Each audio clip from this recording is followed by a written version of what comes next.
Hello students, welcome back to EDUP. This is Ranjan from team EDUP. Dear students, up to now we have studied what is a network and how to solve a network by using your fundamental laws, that is Ohm's law, Kirchhoff's voltage law and Kirchhoff's current law. And also we saw the concept of combination of sources and the concept of super node and the concept of super mesh. Okay. Now in this lecture we will be studying what is your network theorem and how to apply a network theorem to solve a network very easily. Okay. So in this lecture we will discuss the first network theorem, that is your superposition theorem. Okay. And how to apply the superposition theorem to a network when the network is consisting of number of independent sources. Okay. Now let's start today's lecture. So what is superposition theorem?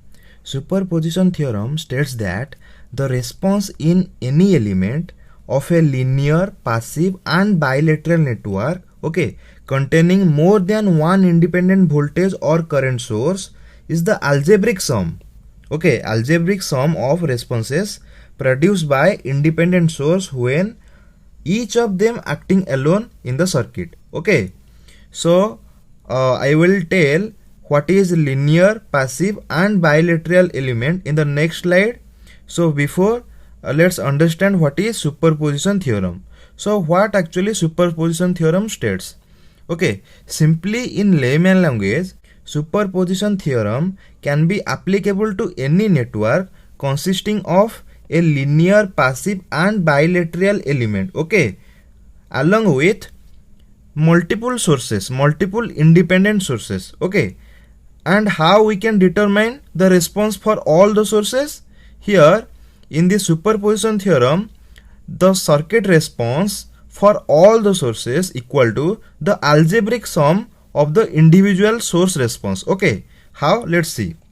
Suppose there is a network which is consisting of a number of independent sources. Okay, this may be either your voltage source or current source or both, it doesn't matter. Okay, so let's R is the response of the system or the electrical circuit for the source S1, S2 up to your Sn. Okay, so this equal to your response for the source S1, that is your R1, plus response of the network due to source S2, that is your R2, S2.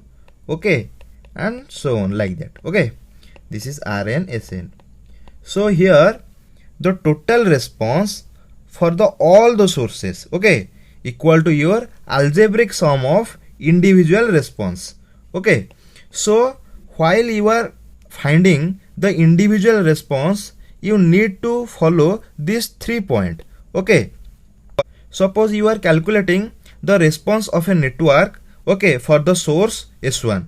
Okay, so you have to keep this source alone in the circuit and removing all the sources present in this network itself. Okay, so how we can eliminate or how we can remove the source? Here, if there is a voltage source, then this voltage source can be removed just by short circuiting the voltage source. Okay, means we have to simply short circuit the branch in which the voltage source is present. Similarly, if there is a current source, then simply we can open circuit this path to reduce the current. As you all know that in open circuit the current is 0. So the current source can be eliminated, can be removed. Okay, so the current source can be eliminated. And always remember one thing, when there are number of dependent sources like dependent voltage source or dependent current source, then don't touch or don't disturb any dependent source. Means we have to keep all the dependent source in the circuit as it is. Okay, as it is means don't disturb any dependent source.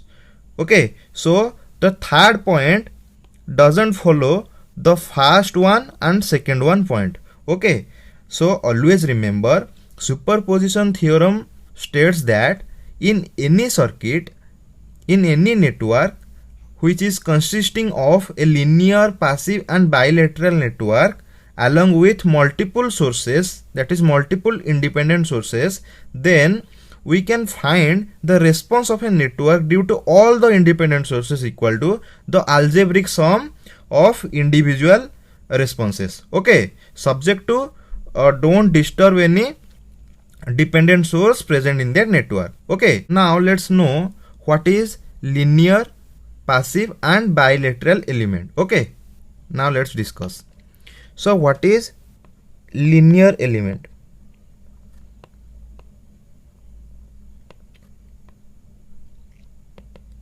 Any element is said to be linear when it satisfies two properties. That is, your first one is superposition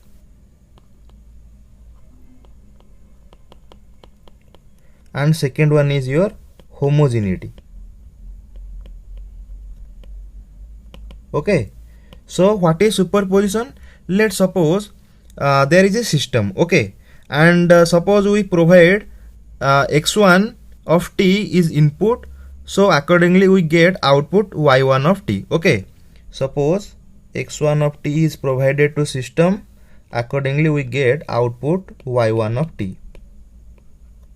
Okay, and when we provide x2 of t to system, we get y2 of t as an output. Okay, now if we superimpose the two input x1 and x2 together and to give to the system, then it must produce the output, that is your superimposed output.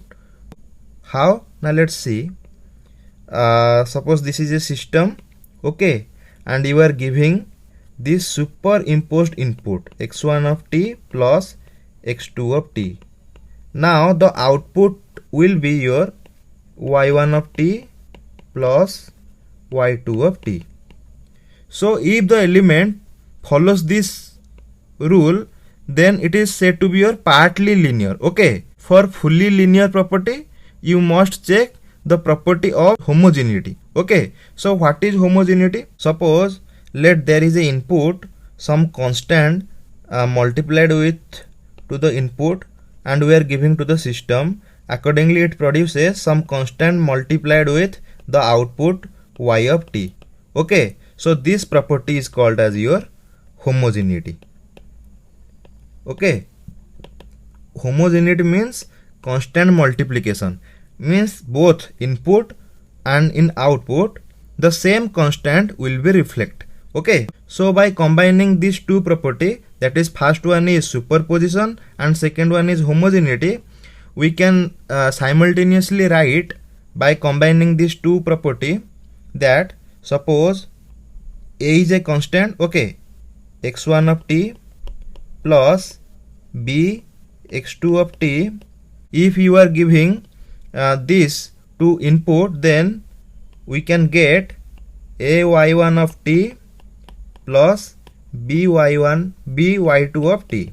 Okay, so this constant here, the coefficient, the constant part is because of your homogeneity property, and here the summation is because of your superposition property. So if any element obeying this statement, we can say that this element will be your linear element. Okay, means it can exhibit both superposition property as well as homogeneity property. Okay, so we can consider resistance, inductance and capacitance as an example of linear element. Okay, so this is very important. Now let's come to discuss what is bilateral network. Okay, let me rub this one.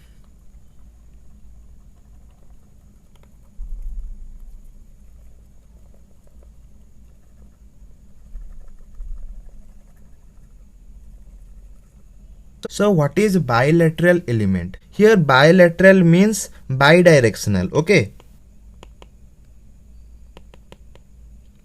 any element is said to be your bidirectional element when its property, that is in electrical terms the relationship between voltage and current, and when the relationship between voltage and current doesn't depend on the direction of current. That is, suppose let there is a element. Okay, let's say consider there is a resistance. Okay, suppose the current is entering like this. Okay, means the current is flowing like this, and this one is positive and this one is negative, and let's say this is V and let's say this is I. Okay, so here the relationship between the voltage and current is your V equal to R into I. Okay, let's say this is R. Okay, similarly when let there is a current flowing like this in reverse direction. Okay, so this is positive and this is negative, and this is your voltage and this is your current. Similarly here the relationship between your voltage and current equal to your V equal to R into I. Here see, the relationship between voltage and current will be same even if the current direction is changed.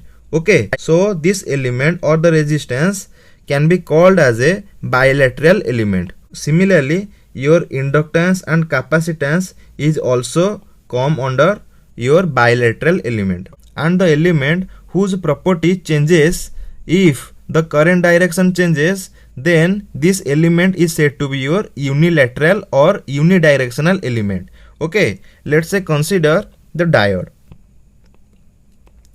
As we all know that this is anode and this is cathode, and a diode always carry current from anode to cathode. Okay, suppose if we are trying to flow the current from your, let's say, cathode to anode. Okay, like this. So we all know that the current always flow from your anode to cathode, and when we are trying to flow the current from cathode to anode, it acts as a open circuit. Okay, like this. So here in the first case it acts as a closed circuit. Okay, and here it acts as a open circuit. When the current direction is reversed, the property, that is the electrical property, changes. So your diode can be considered to be your unidirectional element. Okay, so remember, your resistance, capacitance and inductance come under bilateral element, and all semiconductor devices like your diode and transistor are come under your unidirectional element. Okay, now let's discuss what is active and passive element. Active and passive element.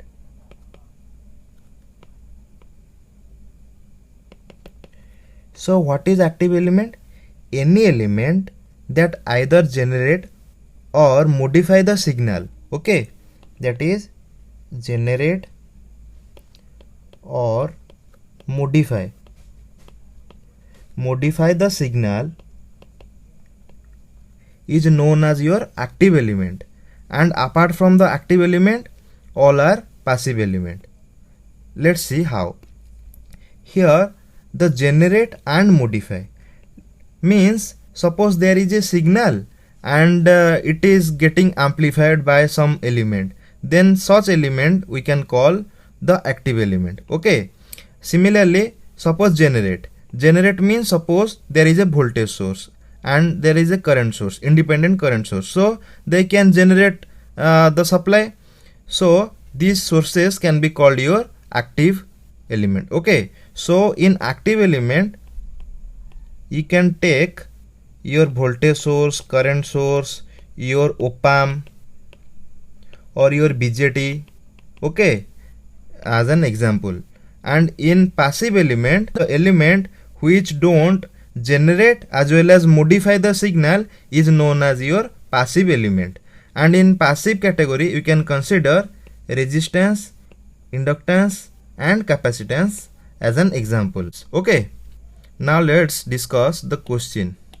This is first question of today's lecture, and in this question it is saying the superposition theorem can be applied to which of the following network, that is either bilateral network or linear network or nonlinear network or both linear and bilateral network.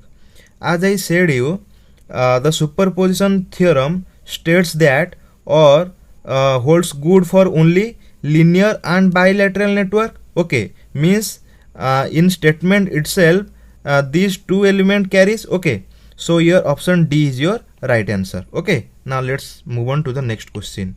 Here it is asking superposition theorem requires as many circuits to be solved as there are either nodes or sources or loops or none of the above. As I just said you, the superposition theorem is applicable, or superposition theorem can be applied when there are number of independent sources. Okay, so your option B is your right answer. Okay.